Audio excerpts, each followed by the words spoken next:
이젠 자식이 밥 먹자 해도 제가 의사표현 정확히 하고 거절합니다. 요즘 자식들을 만나면 불편한 느낌을 받는 분들이 많아지고 있습니다. 어떤 분들은 자식이 남보다도 못한 관계라고 말하기도 합니다. 2023년 일본 핀혈연구소 연구에 따르면 은퇴하면 누구랑 살 때 더 행복할까의 주제로 조사한 결과 가장 행복한 노년을 보내는 사람은 바로 배우자와 함께 사는 사람들이었습니다. 여기서 더 중요한 결과는 다음에 있습니다. 자식과 살았던 노년의 행복은 어떤 결과가 나왔을까요? 자식이든 부모든 식구가 한 사람이라도 더 늘어나면 은퇴 부부끼리 살 때에 비해 삶의 만족도는 낮아졌다고 발표했습니다. 여러분도 말은 못했지만 부모 자식 관계 때문에 속으로만 힘들어하고 누구한테 쉽게 털어놓지도 못했을까요? 맞습니다. 나이가 들수록 부모 자식 관계가 힘들어지는 것은 나만 그런 게 아니었습니다. 그럴 때면 뭘 얻으려고 자식 낳아 힘들게 키웠을까? 허무하기도 하고 허탈한 마음이 듭니다. 그래서 오늘은 중년, 노년 분들을 위한 부모 자식 관계에 대한 인생 지혜 5가지를 알려드리려고 합니다. 한 번에 5가지를 다 하려고 하지 않고 천천히 삶의 지혜로 가져가시면 행복한 가족 관계를 만드는 데 도움을 줄 거라 확신합니다. 좋아요와 구독 버튼으로 저에게도 작은 행복들을 모아주시면 감사하겠습니다. 지금부터 시작합니다. 첫 번째, 자식을 남이라 생각하자. 자식들은 부모 걱정을 절대 안 합니다. 자기네들 사는 게 더 바빠서 연락조차 하지 않죠. 근데 이게 요즘 일만은 아닌가 봅니다. 예전부터 이런 속담이 전해왔습니다. 부모는 먹지 않고 자식을 주고 자식은 먹고 남아야 부모를 준다. 자녀들에게 기대하면 실망이 클 뿐입니다. 지들만 잘 살면 그게 잘하는 것이고 아무 연락이 없으면 편안하구나 하면 됩니다. 내가 어떻게 너희들을 키웠는데 하면서 유난히 자식들한테 기대하고 바라는 부모들은 나이가 들수록 나만 괴로워집니다. 남이다 생각하고 사셔야 마음 편합니다. 하지만 이런 생각도 듭니다. 허무하고 허탈합니다. 자식이 남 같으니 슬픕니다. 네, 하지만 품 안의 자식입니다. 어떤 부모가 자식 못되게 바라겠습니까? 성인이 돼서 부모한테 부담 안 주는 자식이 효자로 생각하셔야 합니다. 또한 남은 재산도 아껴서 자식 줄 생각을 접어두셔야 합니다. 재산 많은 부모들 밑에는 훗날 자식들 간의 원수가 됩니다. 요즘 뉴스를 보면 형제끼리 남보다도 더 못한 사이가 되기도 하지요. 이렇게 생각해보는 건 어떨까요? 요즘 자식들도 힘들어요. 험한 세상 살아남으려 경쟁 속에 사는 젊은이를 이해해야죠. 인생을 더 오래 산 우리가 이해하고 자식한테 정성을 다했던 거는 부모의 도리를 했던 것뿐이니 받으려도 하지 말고 자신 스스로 즐거움을 찾아 건강한 노후를 보내자고요. 그리고 자식이라 정을 뗄 수는 없지만 서로 적당한 거리를 지키면서 살면 됩니다. 옛날 부모 묘 옆에서 몇 년 동안 지켜주던 자식들, 지금은 전설 속의 얘기입니다. 건강할 때 여행도 다니고 맛집도 다니면서 남은 여생 즐기십시오. 두 번째, 기념사진을 남겨놓자. 자녀를 독립시키는 엄마들은 빈둥지 증후군을 겪는다는 말이 있습니다. 빈둥지 증후군은 사람마다 다른 특징을 가지지만 대표적으로 나타나는 증상이 우울감과 공허함, 절망감입니다. 신체적인 특징으로는 밥맛이 떨어지고 아무것도 하기 싫고 무기력해지는가 하면 눈물이 나기도 합니다. 이제 어떡하지? 나는 이제 뭐지? 허무함과 막막함의 눈물입니다. 특히나 빈둥지 증후군은 중년 여성의 경우 완경기와 함께 겹치는 경우가 많습니다. 빈둥지 증후군, 우울증, 완경기 증상이 한꺼번에 나타나는 경우가 많아 그 경계가 모호합니다. 육아는 어떤 방식으로든 부모의 에너지와 열정, 경제적인 부분을 꾸준히 계속 투자하는 과정입니다. 그 투자를 우리는 사랑이라고 부르지요. 이 사랑이 지나치거나 방향이 잘못되면 집착이나 강박적으로 변하게 됩니다. 그렇지만 분명한 건 아이를 키우는 과정에서 빈둥지 증후군은 언제든지 발발 가능한 상태. 기회만 된다면 튀어나올 준비가 되어 있다는 것입니다. 모든 부모는 강약의 차이가 있을 뿐 대부분 아이를 낳는 순간부터 강박증 환자와 비슷해집니다. 모든 감각을 동원하여 24시간 내내 아이들에게 집중하고 몰입하죠.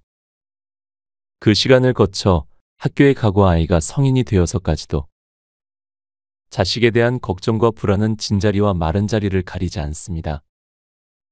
이 기간이 20에서 25년 정도 지속되었고 긴 시간 동안 품에 끌어안고 있었기에 아이가 독립하고 떠나버리게 되면 빈 공간이 이루 말할 수 없이 서늘하고 심장까지 비어버리는 것이지요. 이것이 바로 빈둥지 증후군입니다. 빈둥지를 슬기롭게 이용하는 3가지 세리머니를 소개합니다. 첫 번째, 빈둥지 기념 촬영을 해보세요. 저는 아이들의 독립 시점마다 반드시 기념 사진을 남깁니다. 아이가 취업했을 때, 독립했을 때, 결혼했을 때마다 가족 사진을 하나씩 찍는 것이죠. 이것은 이제 우리는 또 다른 영역으로 넘어간다는 가족만의 세리머니입니다. 아이가 독립할 때 같이 찍는 사진은 아이에게는 떠난다는 걸, 부모에게는 보낼 준비가 됐다는 걸 알리는 일종의 신호탄이 될 겁니다. 두 번째, 떠나는 자녀에게 선물할 앨범을 만들어주는 것입니다. 동시에 부모도 사진 정리를 하면서 과거를 되새겨보세요. 심리학에서는 통합성이라는 개념이 있습니다. 어떤 신념이나 생각에 있어서 그 생각의 구성 요소들이 모순적이거나 갈등적이지 않고 의미 있게 서로 연결되어 통합적으로 기능하는 것이지요. 좋은 기억이든 나쁜 기억이든 모두 연결되어 이 과거가 나쁘지 않았어라고 하는 통합성의 개념으로 승화되는 것입니다.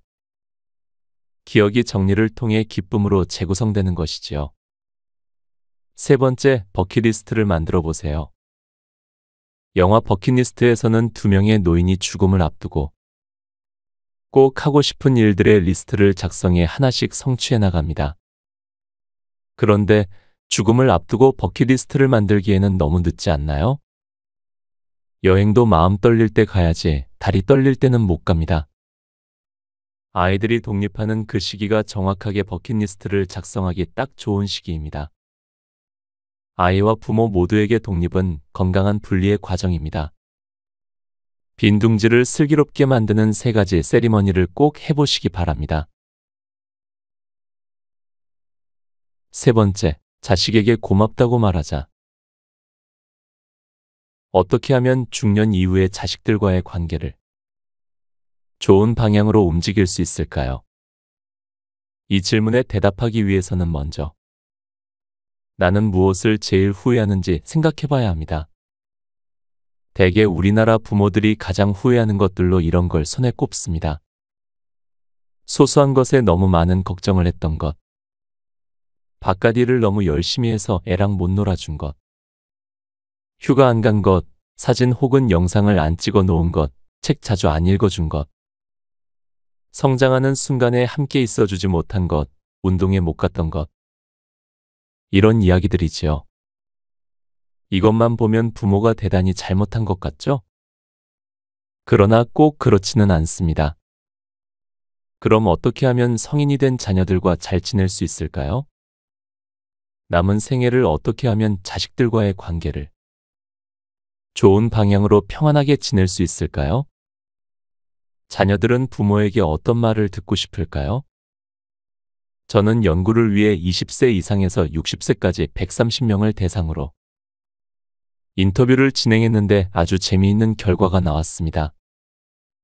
그들에게 부모에게 듣고 싶은 말은 어떤 말인가요? 물었더니 상당수가 듣고 싶은 말보다 부모님이 저에게 질문을 했으면 좋겠어요라고 대답했어요. 부모님이 어떤 말을 해야 할지 고민할 게 아니라 먼저 자녀에게 직접 물어봐 달라는 것입니다. 너는 성장 과정에 어떤 얘기가 듣고 싶었니? 지금은 어떤 이야기가 듣고 싶니? 이렇게 직접 물어보는 것을 원했던 거죠. 이 질문이 가장 중요합니다.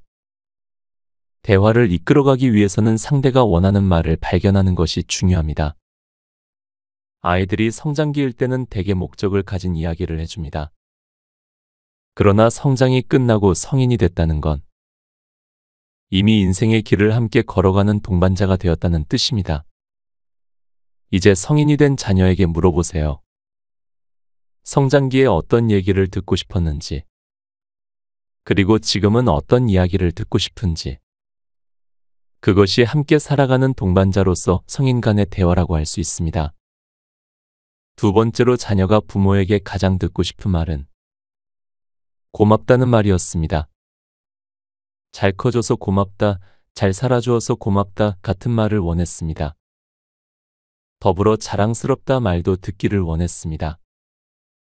인터뷰했던 사람 중에 46세인 인터뷰이가 있었습니다.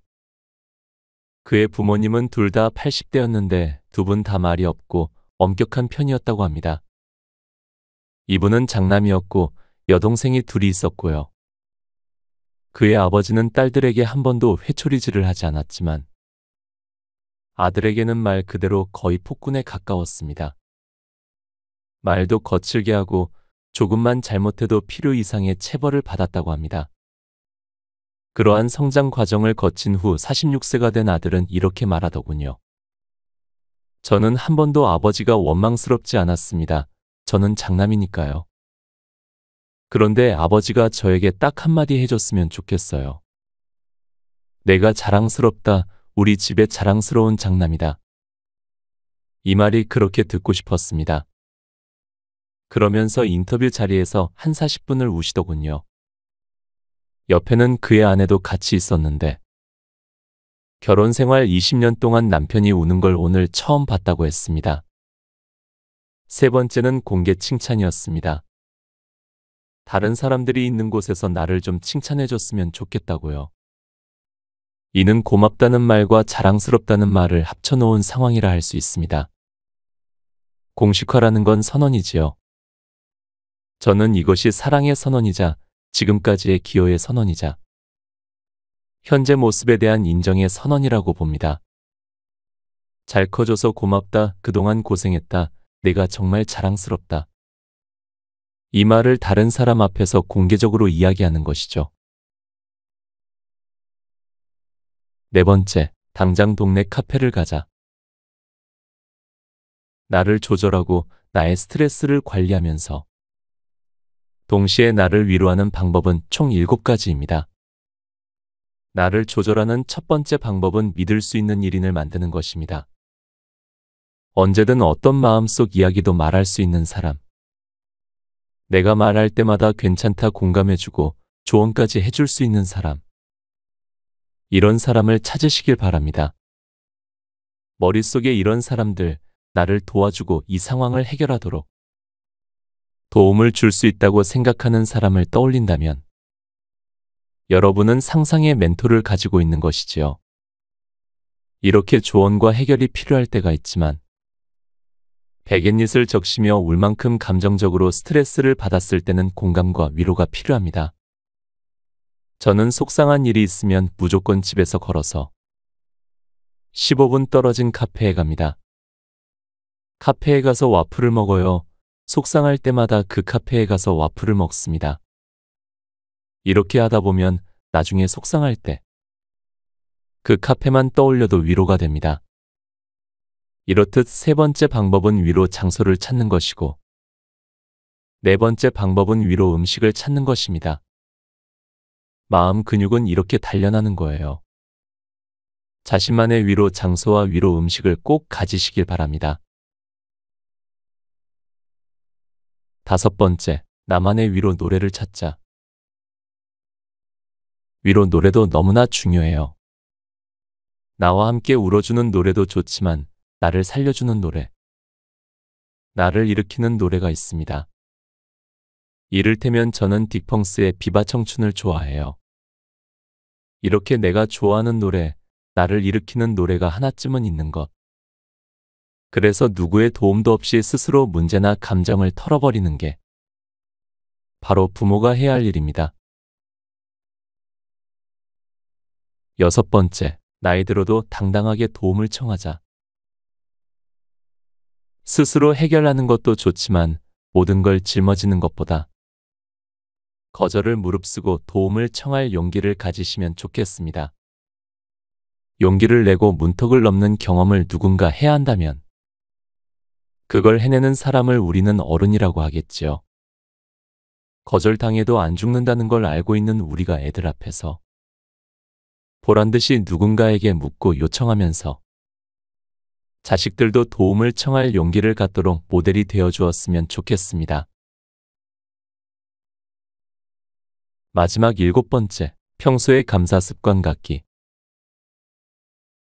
오늘 아침부터 지금까지 나에게 있었던 감사한 일들을 손가락으로 꼽아보세요. 그리고 그 행동을 꼭 아이들 보는 앞에서 반드시 하시기 바랍니다. 엄마는 오늘 이게 정말 감사하다. 넌 어때?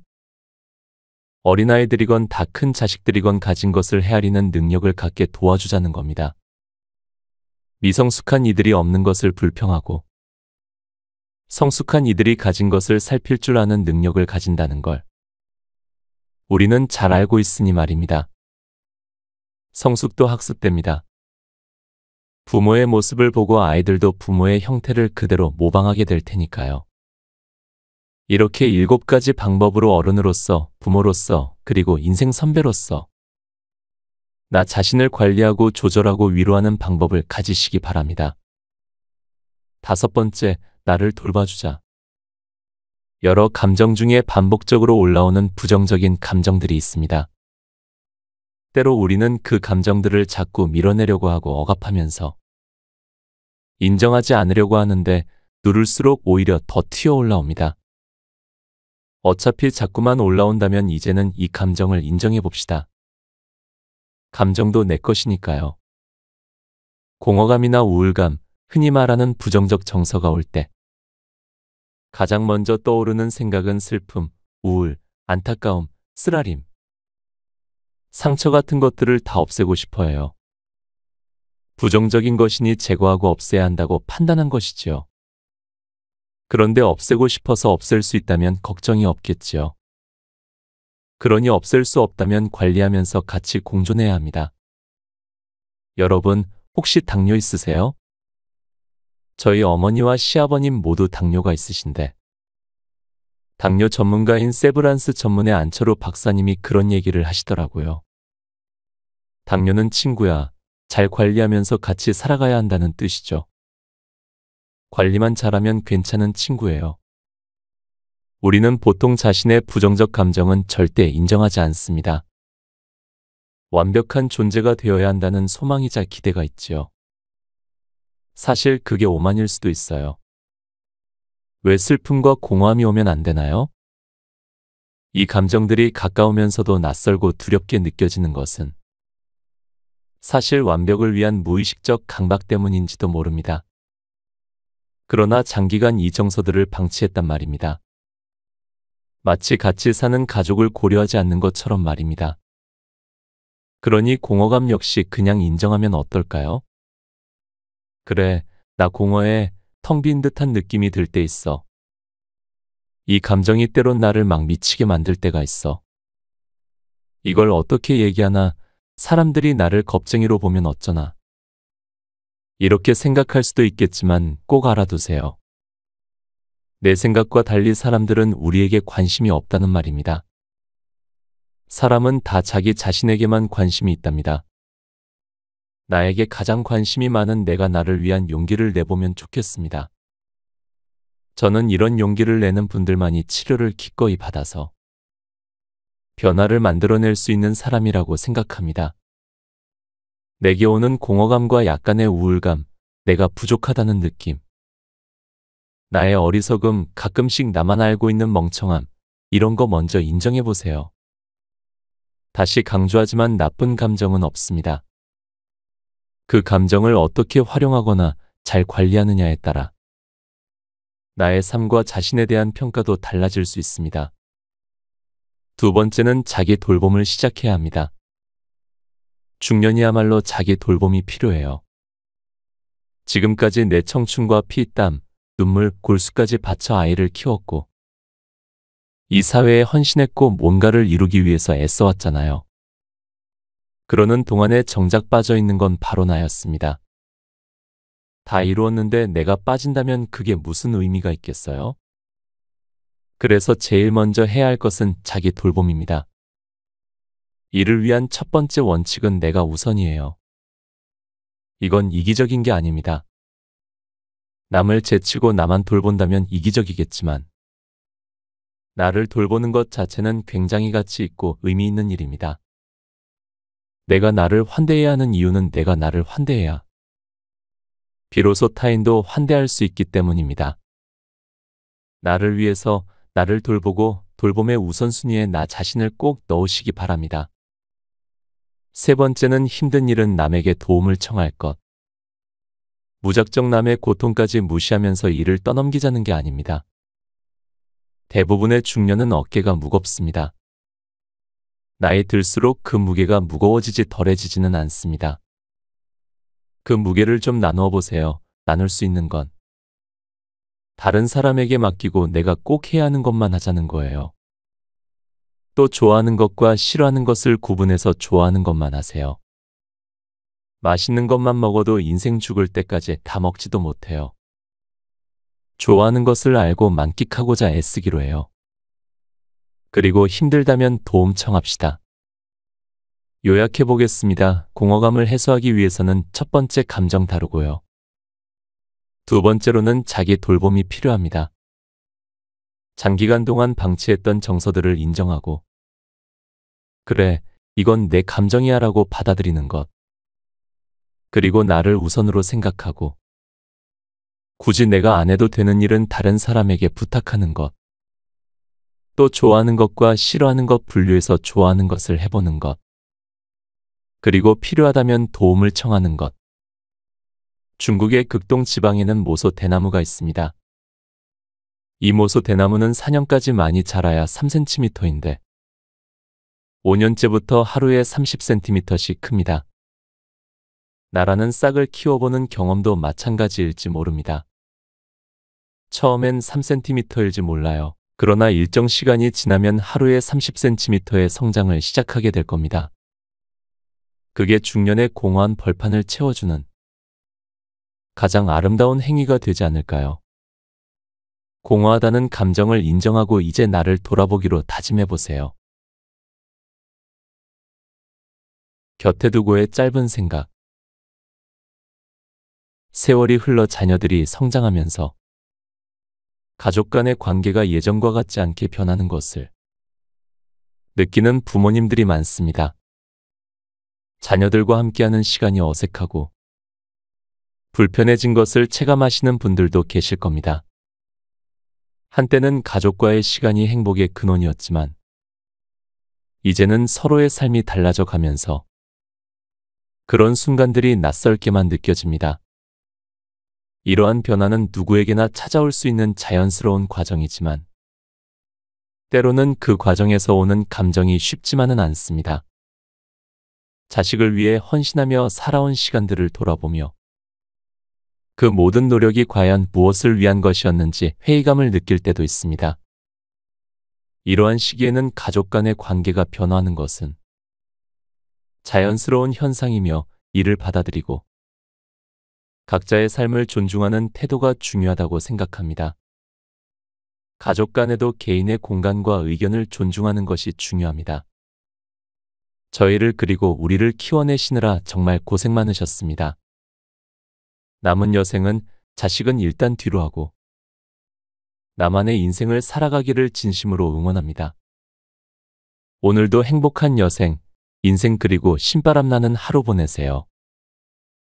오늘도 함께 해주셔서 감사합니다. 책 50의 기술을 읽고